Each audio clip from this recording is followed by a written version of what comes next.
Student, welcome to all. जैसा कि आप लोग जानते हैं हम लोग क्लास 10th की बायोलॉजी पढ़ रहे हैं और उसमें आज की टॉपिक है मनुष्य में पोषण। क्या है? मनुष्य में पोषण। ठीक, इसके पहले हम लोगों ने पादप में पोषण पढ़ लिया, जंतुओं में पोषण पढ़ लिया है। अब आज की टॉपिक है मनुष्य में पोषण। आप विजिट कर रहे हैं स्टडी विद प्रदीप को। किसको देख रहे हैं आप? स्टडी विद प्रदीप पे। अगर आपने चैनल को अभी तक सब्सक्राइब नहीं किया है तो चैनल को सब्सक्राइब कर लें और अपने दोस्तों को शेयर करना ना भूलें ताकि वो लोग भी इसे देख सकें और समझ सकें। तो स्टार्ट करते हैं अपने वीडियो को। और वीडियो से पहले यहाँ पे डायग्राम दिख रहा है, जो डायग्राम आपको अपनी कॉपी पे ड्रा करना है, बनाना है। डायग्राम कैसे बनाना है? आसान से बना हुआ है, आप इसे देख सकते हैं। इजीली कोशिश करेंगे तो बन भी जाएगा, बहुत डिफिकल्ट नहीं है। थोड़ी सी प्रयास आपको करनी पड़ेगी, 2-3 बार प्रयास करेंगे आपका बन जाएगा। आपके पास एनसीईआरटी की बुक में भी डायग्राम दिया गया है और जो साइट बुक आती है उसमें भी डायग्राम दिए गए हैं। क्लियर? तो स्टार्ट किया जाए। सबसे पहले यहाँ पे जब आप जानते हैं यहाँ पे 2 चीजें मिलती हैं। एक इसका भाग होता है आहार नाल कहते हैं। क्या कहते हैं? आहार नाल। और दूसरे हिस्से को क्या कहा जाता है? इसमें 2 हिस्सा पाया जाता है मनुष्य के पोषण में।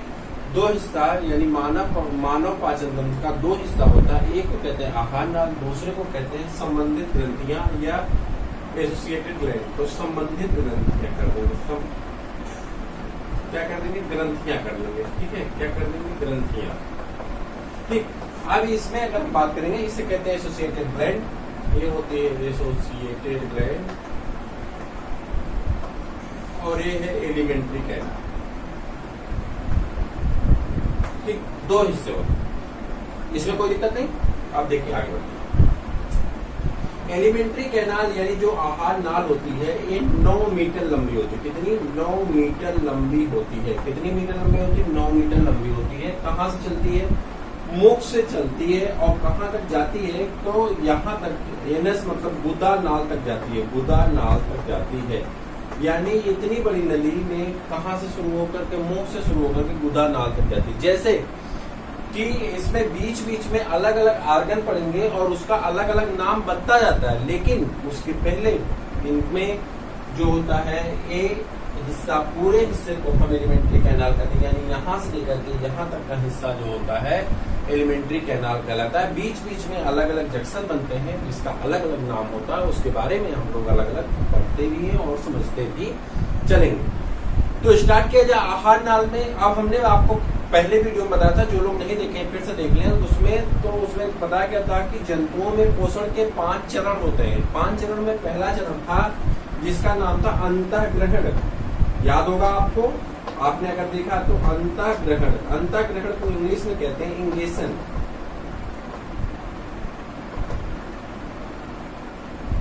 इंगेशन में आपको क्या करना है कि इसमें सबसे पहले होता है कि हम अपने भोज्य पदार्थों को अपने माउथ में कैसे प्रवेश करते हैं, इसी को हम क्या कहते हैं? इंगेशन कहते हैं।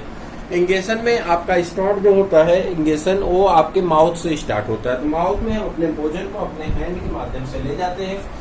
इंगेशन होने पे माउथ में भोजन पहुंच जाता है, जिसे मुख कहते हैं। और मुख को आप क्या कह सकते हैं?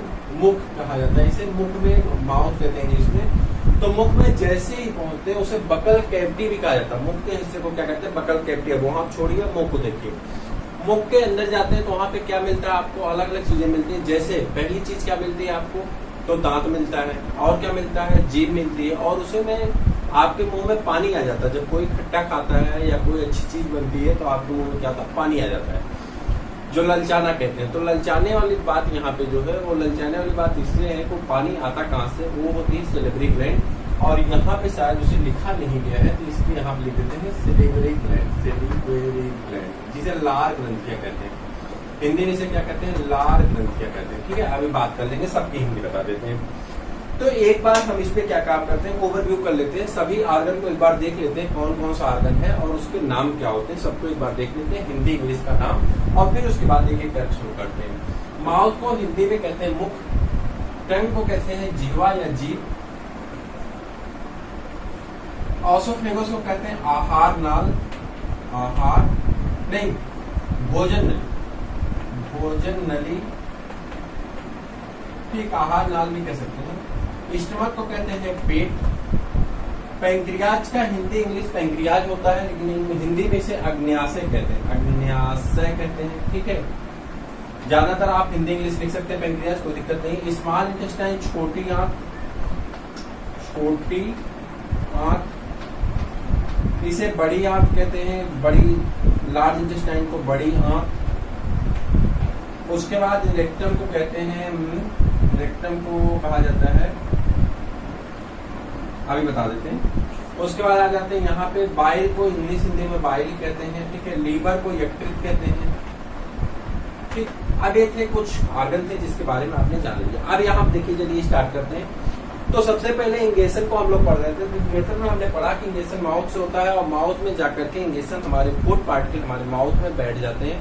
जैसे ही फूड पार्टिकल को अपने माउथ में लेते हैं उसे इंगेशन कह लेते हैं या अंतःग्रहण कह लेते हैं। अंतःग्रहण में पहला पार्ट आता है दांत। दांत के जो पार्ट होते हैं, दांत के पार्ट कौन कौन से होते हैं? तो सबसे पहले इंसिजर होता है, फिर कैनाइन होता है, फिर प्रीमोलर होते हैं और फिर मोलर होते हैं। क्लियर? आप देखो इसके नाम हिंदी में आपको शायद इसका हिंदी में नाम आप देख लीजिएगा थोड़ा सा। तो यहाँ पे अभी हम आपको बता देते हैं, इंसीजर है, कैनाइन है, प्रीमोलर है, मोलर है। इंसीजर आगे के 4 चपटे दांत जो होते हैं इसे इंसीजर कहते हैं। इसका काम होता है कटिंग करना यानी काटना। उसके बाद कैनाइन जो नुकीले दांत होते हैं उसको क्या कहते हैं? कैनाइन कहते हैं। कैनाइन का काम होता है 2 ऊपर पाए जाते हैं, 2 नीचे के जबड़े में पाए जाते हैं। इसका काम होता है भोजन को चीरना। और उसके बाद है प्रीमोलर। अब आप जब चिप्स की पैकेट को चीरते हैं तो यहाँ से चीरते हैं, और जब खाते हैं किसी चीज को काटते हैं तो यहाँ से काटते हैं। किसी को काटना होता है तो आगे से काटते हैं, और किसी को चीरना होता है तो पैकेट को तो यहाँ से चीरते हैं। उसके बाद आपका क्या है? प्रीमोलर। प्रीमोलर में क्या होता है? भोजन को चबाना कहते हैं, इसे भोजन को चबाते हैं। और लास्ट में मोलर, जिससे आप दांत को पीसते हैं यानी भोजन को पीसते हैं, एकदम अंतिम वाले दांत से पीसने का काम करते हैं। तो इतना कार्यक्रम आपका कहाँ से होता है? माउथ में होता है। ये सभी क्रिया क्या कहलाती है? भौतिक क्रियाएं कहलाती है। कौन सी क्रिया कहलाती है? भौतिक क्रिया कहलाती है।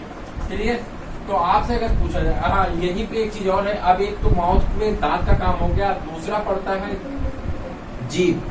जीभ का काम क्या होता है? भोजन के स्वाद को पता करना। जो भोजन आप खाते हैं उसके स्वाद को पता करना होता है। यह एक संवेदी अंग है जो आपके भोजन के स्वाद को पता करता है। जीभ के ऊपर छोटे छोटे दाने पाए जाते हैं, दानेदार जीभ आपकी होती है, जिसे हम टेस्ट बड कहते हैं, स्वाद कलिकाएं कहते हैं। स्वाद कलिकाएं आपके स्वाद को पहचानने का कार्य करती हैं। अब यही स्वाद कलिकाएं जब आपके जीभ से स्वाद को पहचान लेती तो आपको ये पता चल जाता कि भोजन अच्छा है या बुरा है, कैसा है, उसके बारे में आप आइडेंटिफाई कर सकते हैं। फिर बात आती है सेलिब्री ग्लैंड। लार ग्रंथियां कहते हैं, जहां से लार निकलती है, जो वाटरी सब्सटेंस आपके मुख में निकलता है, पानी निकलता है, उसी को लार कहते हैं। लार का काम होता है कि यह आपके भोजन को डाइजेस्ट करता है। यानी जो भोजन में आप कार्बोहाइड्रेट खाते हैं, कौन सी चीज खाते हैं? कार्बोहाइड्रेट खाते हैं, तो कार्बोहाइड्रेट को डाइजेस्ट करने का काम करता है। और कार्बोहाइड्रेट को डाइजेस्ट करके क्या बना देता है? ग्लूकोज में बदल देता है। किसमें बदल देता है? ग्लूकोज में। इसीलिए आपको जो रोटी खाते हैं, चावल खाते हैं, वो आपको मीठा लगता है चबाने के साथ, क्योंकि उसका डाइजेशन यहीं से शुरू होता है। तो आप बताएंगे मनुष्य में जो पाचन शुरू होता है, मनुष्य में पाचन शुरू होता है मुख से। मनुष्य में पाचन कहाँ से शुरू होता है? मुख से, क्योंकि यहाँ पे मुख में एक एंजाइम पाई जाती है जिसका नाम क्या होता है एंजाइम का? तो एंजाइम का नाम होता है एमाइलेज। एमाइलेज एंजाइम का नाम होता है, जिसे टाइलिन भी कहते हैं। क्या कहते हैं? टाइलिन कहते हैं। और ये एंजाइम क्या काम करते हैं? एमाइलेज और टाइलिन दोनों एंजाइम क्या काम करती हैं? जिसका नाम है टाइलिन, एमाइलेज एंजाइम का। और यह आपके कार्बोहाइड्रेट को डाइजेशन करके किसमें बदल देती है? जल्दी बताइए। कार्बोहाइड्रेट का डाइजेशन करके ग्लूकोज में कन्वर्ट करने का काम करती है, जिससे आपको रोटी और चावल मीठे लगते हैं। आगे बढ़ जाए। तो यहाँ पे अब आपसे कोई पूछेगा कि भोजन का डाइजेशन यानी भोजन का पाचन कहाँ से शुरू होता है, तो आप कहेंगे भोजन का पाचन मुख से शुरू होता है। आगे बढ़ जाए। उसके बाद आपकी पड़ती है अगली नली, जिसका नाम होता है ओसोफेगस, जिससे आप भोजन नलिका कहते हैं या भोजन नली कहते हैं या भोज्य नलिका कहते हैं। अलग अलग नाम से अलग अलग रूप में दिया है, कहीं भोज्य नलिका, कहीं भोजन नलिका, कहीं भोजन नली। तो भोज्य नलिका की अगर बात कर लें तो भोज्य नलिका में आपका भोजन सिर्फ प्रवेश करके पेट तक जाता है, यानी माउथ मुख से लेकर के और पेट तक के जोड़ने का जो जंक्शन बनता है उसे क्या कहते हैं? भोज्य नलिका कहते हैं। इसमें कोई काम नहीं होता, बस क्रमाकुंचन गति होती है। इसमें एक गति होती है जिसका नाम क्या है? क्रमाकुंचन गति। कुंचनगत। क्रमाकुंचनगत का मतलब होता है क्रम से आगे को बढ़ना। तो एक बार क्या होता है कि ऐसे सिकुड़ना फैलना होता है। तो जहां पे भोजन पहुंचता है वहां पे नली फैल जाती है और जिधर से भोजन आता है वहां पे सिकुड़ जाती है। जैसे आप पाइप में कोई चीज डालते हैं तो पाइप में क्या होता है, जैसे सॉलिड पदार्थ है तो पाइप क्या होता है थोड़ा सा फूलती हुई आगे बढ़ जाती है। ठीक, तो जैसे जैसे आगे बढ़ती हुई फूल गया हिस्सा भोजन जहाँ है उसके नीचे वाला हिस्सा पिचका हुआ है, फिर जैसे भोजन आगे गया नीचे वाला हिस्सा फूलता गया, ऊपर वाला हिस्सा अपने ओरिजिनल शेप में आ जाता है। इस तरह की चीजों को क्या कहते हैं, एक जगह मतलब फैलाव हो रहा है, एक जगह सिकुड़ना, अपने ओरिजिनल शेप में आना, इस प्रकार की गति को कहते हैं क्रमाकुंचन गति। अब कुछ सज्जन प्राणी क्या काम करते हैं, पार्टी में जाते हैं तो भोजन को बहुत जल्दी जल्दी खाते हैं, तो भोजन जाकर के इसी नली में बैठ जाता है। उसमें क्रमाकुंचन में धीरे धीरे होती है, तो भोजन उस नली पे जब बैठ जाता है उनको तो जल्दी पड़ी कितना ज्यादा लपेट ले। अब इस लपेटने के चक्कर में क्या होता है, भोजन वही बैठ जाता है। इसके चक्कर में वो बड़ा सा चारा डालते हैं, बड़ा भोज का टुकड़ा डालते हैं भोजन का, और वो जाकर के उसके ऊपर बैठ जाता है। और फिर इसके नीचे आप जानते हैं इसी नली के नीचे पाई जाती है ट्रेकिया, जो श्वास नलिकाएं होती हैं। अब जब ये नली दबेगी, जैसे मान लो कि दोनों नलिकाएं हैं और ये नली जब ऊपर वाली दबेगी तो नीचे वाली भी दबेगी, क्योंकि पीछे जगह तो है नहीं। और जब दोनों दबती है पता चला सांस भी नहीं आती है, उसके बाद वो ऐसी लैंग्वेज बोलते हैं जो लैंग्वेज शायद ही कोई सुना हो, कोई जानता हो। तो ऐसी घटना आपको मिल जाएगी कभी। तो भोजन को अच्छे से चबा करके खाना चाहिए, जिससे क्या होता है भोजन एक अच्छी तरह से सलाइवा में मिक्स हो जाएगा, पहला लाभ। तो उसका पाचन आसानी से स्टार्ट हो जाएगा। दूसरा जो लाभ होता है वहां पे भोजन आसानी से वाटी होने के कारण आसानी से क्लिक करता हुआ नीचे चला जाता है। यानी आहार नली में जो काम होता है वो सिर्फ और सिर्फ क्या होता है, क्रमाकुंचन गति। अब आपका भोजन कहाँ पहुंच जाता है, पेट में पहुंच जाता है। पेट में को क्या कहते हैं, इंग्लिश में स्टमक कहते हैं। पेट में 3 नलिकाएं पाई जाती हैं, और पेट की जो नलिकाएं होती हैं वो पेट की नलिकाएं क्या कहलाती हैं, पेट में 3 प्रकार की चीजें पाई जाती हैं, और वह तीनों चीजें क्या होती हैं, तो वह तीनों चीजें होती हैं। उसमें HCl पाया जाता है, पेप्सिन पाया जाता है और म्यूकस पाया जाता है। HCl को कहते हैं हाइड्रोक्लोरिक एसिड। एक हार्ड एसिड है, बहुत कठोर एसिड है। जब आप एसिड बेस पढ़ेंगे अम्ल और क्षार, तो उसमें हम आपको बताएंगे कि एसिड क्या होता है और बेस क्या होता है, तो वो वहां पता चलेगा कि HCl जो है बहुत हार्ड एसिड है। यानी अगर इसमें लोहा भी डाल दिया जाए तो लोहा आसानी से डाइजेस्ट हो सकता है, पच सकता है। फिर पेप्सिन पाया जाता है, और क्या पाया जाता है, म्यूकस पाया जाता है। यानी 3 चीजें पाई जाती हैं। अब एक प्रश्न यहाँ पे बनता है कि जो आप मीट खाते हैं वह मीट आपके पेट में जाकर के पच जाता है, लेकिन आपका पेट खुद मीट का बना हुआ है, तो वो क्यों नहीं पचता है। ऐसी स्थिति में आपका आंसर ये होगा कि हमारे पेट की प्रोटेक्टिव लेयर जो होती है, जो हमारे पेट को बचाने का काम करती है, जो उसके संरचनात्मक लेयर होती है, सुरक्षात्मक स्तर होता है, उस पे म्यूकस पाया जाता है। चिपचिपा पदार्थ निकलता रहता है जिसका नाम क्या होता है, म्यूकस होता है। और म्यूकस जो होता है वो म्यूकस का काम होता है, ये स्टमक के लेयर को प्रोटेक्ट करता है, यानी उसे बचाता है। रक्षात्मक कवच होती है जो उसे बचाने का कार्य करता है। तो HCl बहुत हार्ड होने की वजह से ये कहीं इसको गला ना दे, इस पे इफेक्ट ना डाले, इसलिए उसे बचाने का काम कौन करता है, म्यूकस करता है। तो HCl क्या करता है, भोजन को एसिडिक बना देता है। इसका दूसरा काम, मेन काम होता है, भोजन में एसिड मिलाने से भोजन आसानी से गल जाता है। जैसे आप जानते हैं कि किसी चीज में एसिड डाल दिया जाए तो वो धीरे धीरे गलना शुरू हो जाता है। आपके घर पे जो एसिड आती है बाथरूम क्लीनर के रूप में, उस एसिड को अगर त्वचा पे गिर जाए तो त्वचा को गला देता है। क्लियर, आप ये बात जानते हैं। उसी प्रकार से एसिड पे जब आपका भोजन पहुंचता है तो जाने से भोजन आपका आसानी से गल जाता है। अब ऐसी स्थिति में क्या होता है कि यहाँ पे भोजन गल गया तो आसानी से डाइजेस्ट हो जाएगा, पच जाएगा। दूसरा फायदा ये होता है कि ये कोई बैक्टीरिया, जैसे कोई बैक्टीरिया, आप दही खाते हैं तो उसमें की बैक्टीरिया, या ब्रेड खाते हैं उसमें की बैक्टीरिया, बहुत सारी बैक्टीरिया ऐसी होती है जो आपके भोजन में चली जाती है आपके पेट में। उन्हें मारने का भी काम कौन करता है, HCl करता है। वो आसानी से वहां पे मर जाती है। अगला पेप्सिन।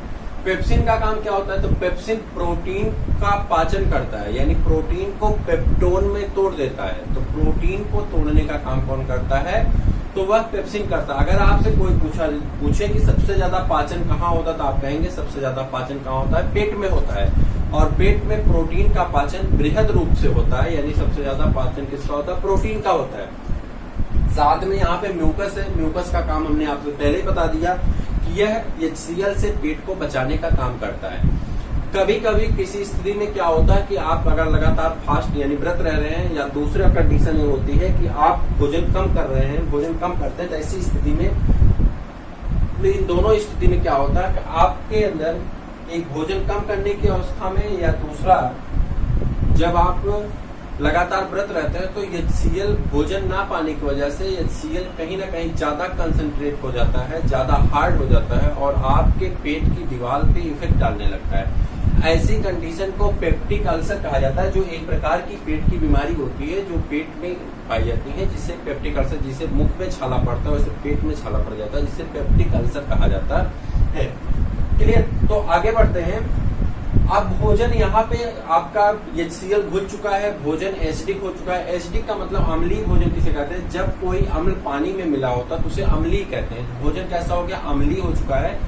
भोजन अम्लीय होने के बाद अब पेट से कहाँ जाएगा? छोटी आंत में जाएगा। अभी भोजन का पाचन चल रहा है, हम लोग दूसरी टेक्निक पढ़ रहे हैं जिसमें क्या है? पाचन है।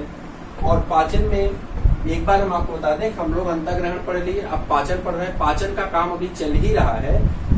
जैसे ही भोजन यहाँ से आगे प्रवेश करता है, यानी स्मॉल इंटेस्टाइन में प्रवेश करता है, उसको एक भाग मिलता है जिसमें उसे लीवर से आने वाला जूस मिल जाता है, जिसका नाम क्या होता है? यकृत से आने वाला जूस, जो कहाँ इकट्ठा होता है? गाल ब्लैडर में इकट्ठा होता है। उस स्थान का नाम क्या है? गाल ब्लैडर है। ठीक है, गाल ब्लैडर में इकट्ठा होता है। इसे पित्त कहते हैं। हिंदी में इसे क्या कहा जाता है? पित्त कहा जाता है। इंग्लिश में इसे बाइल जूस कहते हैं। यही पित्त में एक कंपोनेंट पाया जाता है दो, जिसका नाम होता है बाइलिरुबिन, बाइलिवाइडिन, जो दोनों काम क्या करते हैं? आपके भोजन का डाइजेशन करने में मदद करते हैं। जब ये इनका रंग हल्का सा ग्रीनिश येलोविश होता है, यानी हल्का ग्रीन येलो कलर का होता है। ऐसी कंडीशन में जैसे पत्ती आपकी आधी सूख गई हो, आधी पीली होगी, आधी हरी हो गई, तो जो बीच का सेगमेंट आता है आप देखते हैं ना, हल्का सा ग्रीनिश येलो, तो वही कलर आता है। कभी कभी इनकी मात्रा बहुत ज्यादा हो जाती है, ज्यादा फैट वगैरह खाने की वजह से। जब आप ज्यादा वसा खाते हैं या ज्यादा मसाला तेल खाते हैं, ऐसी स्थिति में आपकी शरीर पीली पड़ने लगती है और इसी रोग को पीलिया रोग कहा जाता है, जॉन्डिस कहते हैं इंग्लिश में। तो यहाँ पे आ जाते हैं, तो गाल ब्लैडर में इकट्ठा होता है पित्तरस, और पित्तरस को पित्त नलिका ले जाती है, यानी जो यहाँ बाइल डक्ट लिखा गया है इसे पित्त नलिका कहते हैं। पित्त नलिका ले आकर के स्मॉल इंटेस्टाइन में छोड़ देती है। इसका रंग जो होता है वो कैसा होता है? तो इसका रंग कैसा होता है? तो इसका रंग आपको पता है, इसका रंग होता है आपका कैसा होता है इसका रंग? तो इसका रंग नहीं, इसका नेचर, इसका स्वभाव कैसा होता है? इसका स्वभाव होता है क्षारीय होता है। इसका स्वभाव कैसा होता है? क्षारीय होता है, यानी अल्केलाइन होता है। अल्केलाइन मतलब इसमें अम्ल मिला हुआ, ठीक है। अम्ल मिले होने के कारण ठीक अम्लीय एल्केलाइन नेचर का होता है, और एल्केलाइन नेचर होने के कारण जो एसिड होता है, एसिडिक नेचर था, एसिडिक नेचर को क्या करता है? मार देता है। आप पढ़ेंगे जब एसिड बेस पढ़ेंगे, एसिड और बेस को जब आपस में जोड़ा जाता है तो साल्ट बनता है, यानी नमक बनता है, और क्या बनता है? तो वाटर बनता है। ऐसी स्थिति में यहाँ पे ये क्या हो जाता है? न्यूट्रल, यानी ना तो एसिड रहा ना बेस रहा। अब इसकी स्थिति में यहाँ पे पैंक्रियाज काम करना शुरू कर देता है। एक दूसरा वो यहाँ से निकलता है, यहाँ देखिए पैंक्रियाज है।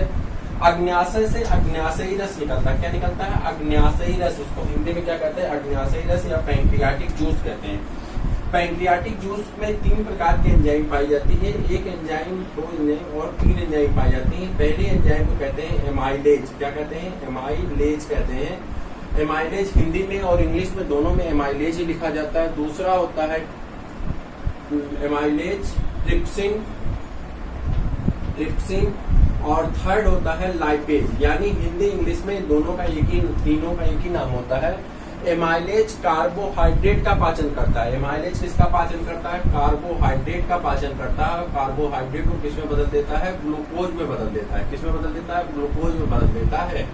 ट्रिप्सिन एंजाइम जो होता है, ट्रिप्सिन एंजाइम का काम होता है, यह आपके प्रोटीन को किसमें बदल देता है? अमीनो एसिड में। प्रोटीन को किसमें तोड़ देता है? प्रोटीन को अमीनो एसिड में तोड़ देता है। अमीनो एसिड में तोड़ देता है। प्रोटीन किसमें टूट जाता है? अमीनो एसिड में टूट जाता है। क्लियर? अमीनो एसिड के छोटे छोटे घटक से मिलकर के ही प्रोटीन का निर्माण होता है। और थर्ड होता है आपका लाइपेज। लाइपेज फैट को जो आप वसा खाते हैं, चाहे वो वेजिटेटिव ऑयल हो, चाहे वो आपके एनिमल फैट हो, जो उसे खाते हैं, यानी वनस्पति की, जैसे रिफाइंड ऑयल है, या आपका क्या हो जाता है डालडा है, ठीक है, इस तरह की जो चीजें आती हैं उसे क्या कहते हैं? Vegetative oil. सरसों का तेल है, सोयाबीन ऑयल है, ग्राउंडनट ऑयल है, मूंगफली का तेल है, ठीक, सोयाबीन का तेल है, ये सभी तेल किस में आ जाते हैं, वेजिटेटिव ऑयल में आते हैं। जबकि जो आपका घी है वो किस में आता है, वो एनिमल फैट में आता है। किस में आता है, एनिमल फैट में आता है। उसके बाद आगे बढ़ जाते हैं तो यहाँ पे फैट को किस में तोड़ देता है, इमल्सिफाइड फैट में, माने ऐसे फैट में तोड़ देता है जो उसके छोटे छोटे ग्रेन्यूल्स बन जाते हैं और आसानी से पच जाता है। यानी संपूर्ण पाचन भोजन का कहाँ होता है, छोटी आंत में होता है। छोटी आंत में भोजन का क्या हो जाता है, संपूर्ण पाचन हो जाता है। जितने भी आप कंपोनेंट खाए हैं तो उसका क्या हो जाता है, डाइजेशन हो जाता है। अब आपका तीसरा नंबर आता है और तीसरे नंबर का काम क्या होता है, आप जानते हैं, अवशोषण। तो आपकी छोटी आंत में ही अभी काम चल रहा है और छोटी आंत में काम में क्या होता है, अवशोषण में। जैसे जैसे हम बोल रहे हैं, आप चाहे जिससे लिख सकते हैं, थोड़ा सा स्लो कर लीजिए तो आप आसानी से लिख सकते हैं। जो नॉर्मल पेज पे चल रहा है उसको थोड़े से पॉइंट को कम कर लेंगे तो आसानी से सुन के उसे लिख सकते हैं। अवशोषण में जाते हैं तो अवशोषण का काम होता है भोजन में उपस्थित जो ऊर्जा होती है, यानी जो लाभदायक पदार्थ होते हैं, उसे शरीर द्वारा अवशोषित कर लिया जाता है। अवशोषण का काम कहाँ होता है, छोटी आंत में होता है। तो अवशोषण का काम कहाँ होता है, छोटी आंत में होता है। छोटी आंत में विली नामक एक भाग पाया जाता है, एक ऑर्गन पाया जाता है या अंग पाया जाता है जो अवशोषण का कार्य करता है। हमारी छोटी आंत की लंबाई जो होती है वो 6.5 मीटर होती है। कितनी होती है, 6.5 मीटर होती है। अगर हम गौर करें तो हमारे पूरे इस सिस्टम में सबसे बड़ा जो ऑर्गन है वो है छोटी आंत, लेकिन इसका नाम रखा जाता है छोटी आंत। ऐसा इसलिए रखा जाता है क्योंकि इसकी नलिकाएं आपकी क्या होती हैं, बहुत पतली होने के कारण इसको क्या कहा जाता है, छोटी आंत कहा जाता है। जबकि बड़ी आंत बहुत मोटी होती है, इसलिए उसे बड़ी आंत कहा जाता है, क्योंकि स्थान बहुत ज्यादा घेरती है। छोटी जो आंत होती है वो बहुत कम स्थान को घेरती है, पतली होती है। क्लियर। तो अवशोषण कहाँ से होता है, विली से होता है। किससे होता है, विली से। याद रखिएगा, अवशोषण 3 हेडिंग आपकी हो गई। पहली कौन सी, इंगेशन माउथ से, डाइजेशन माउथ से लेकर के छोटी आंत तक, और उसके बाद आपका क्या होता है, तो आप बताएंगे अवशोषण कहाँ होता है, छोटी आंत में, जो किससे होता है, विली नामक एक पदार्थ ऑर्गन पाया जाता है जिससे अवशोषण होता है। अवशोषण के बाद आगे बढ़ जाते हैं तो फिर आपका मिलता है स्वांगीकरण।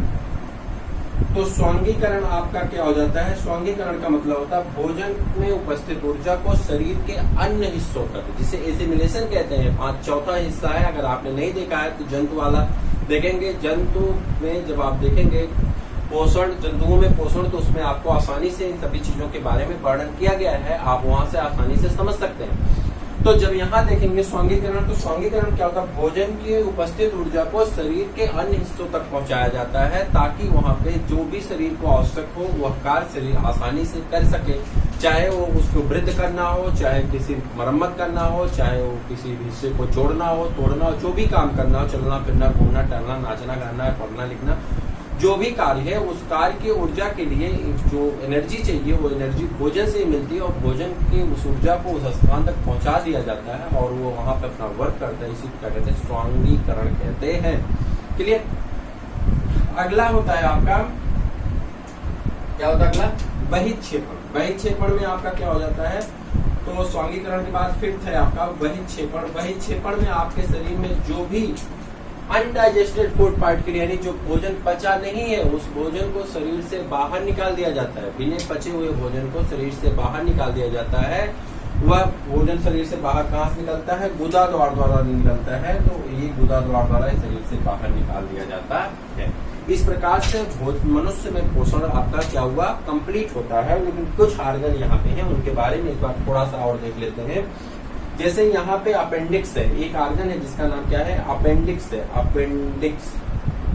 अपेंडिक्स का काम होता था, ये सेलुलोज का पाचन करता था। जब प्री हिस्टोरिकल एज में, जब इंसान ऐतिहासिक युग में, बहुत पहले के युग में, जब इंसान अग्नि का आविष्कार नहीं किया था, तो ऐसी स्थिति में इंसान कच्चे पदार्थों, भोज्य पदार्थों को खाता था, पत्तियों को खाता था, कच्ची मांस को खाता था। तो उसके बॉडी में एक एडेप्टेशन ऐसा पाया जाता था कि यहाँ पे पाए जाने वाले अपेंडिक्स से सेलुलोज डाइजेस्ट करने की एंजाइम निकलती थी। लेकिन धीरे धीरे क्या हुआ कि इंसान अग्नि के आविष्कार होने के बाद भोजन को पचा करके खाना शुरू किया। ऐसी स्थिति में यहाँ पे सेलुलोज का डाइजेशन करने की कोई आवश्यकता नहीं पड़ी और धीरे धीरे यह अंग एक अवशेषी अंग के रूप में रह गया। अवशेषी अंग क्या होता है, इसके बारे में हम बताएंगे आपको, चौथे चैप्टर में पूरा डिटेल में पढ़ना है।